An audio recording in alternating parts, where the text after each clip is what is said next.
Well, as you can see from the lovely view behind me, Chile's really come up in the world.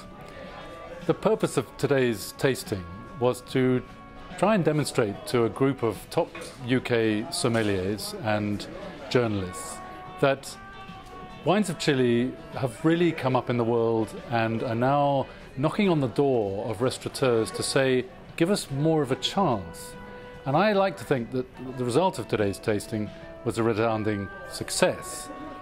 The majority, if not all of the people that we've spoken to after the tasting have said that there's been fundamental and positive change in the styles of wine that are coming out of Chile now that are far more user-friendly for restaurateurs. They're more food-friendly, they have more elegance, less oak dominance, and without any particular standouts, but certainly from the varieties that we chose, Sauvignon Blanc, Chardonnay, Pinot Noir, Cabernet Red blends and Syrah have shown that there's a lot to offer. And they stand up, more importantly, they stand up very well to the wines that are on wine lists from other parts of the world.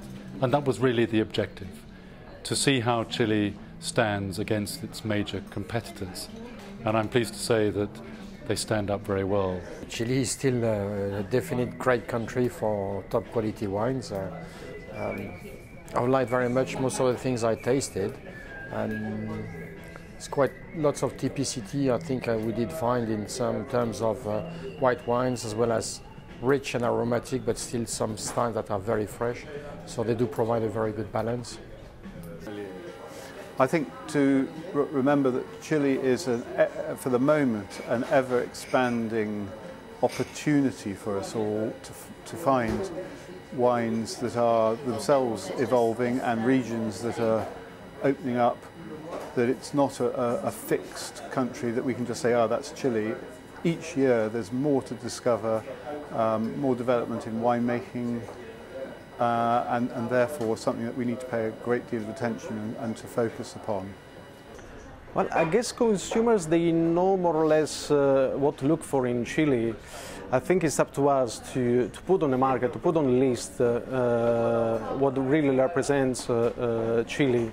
And I think today we saw some excellent examples of what should be on almost on every list in London. Oh, I thought some great flights of wine actually, and stylistically a lot of them struck me as being suited to a list, especially those that spoke to me a little more of perhaps cooler climate aromatic styles, both in the whites and the reds.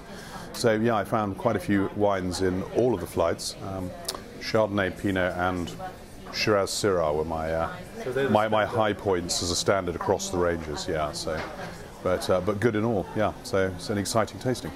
And coming in today, you actually could see the breadth of what Chile could offer. So even though we're tasting blind, you could get a sense of, you know, the cool climate wines, really very expressive. I don't know, you really tasted something in them that you weren't expecting.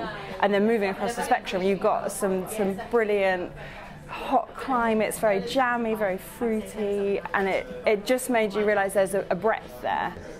So our message to restaurateurs, to sommeliers, and indeed to the suppliers of those restaurants is there are huge opportunities for premium Chile to ignite and to excite modern wine lists.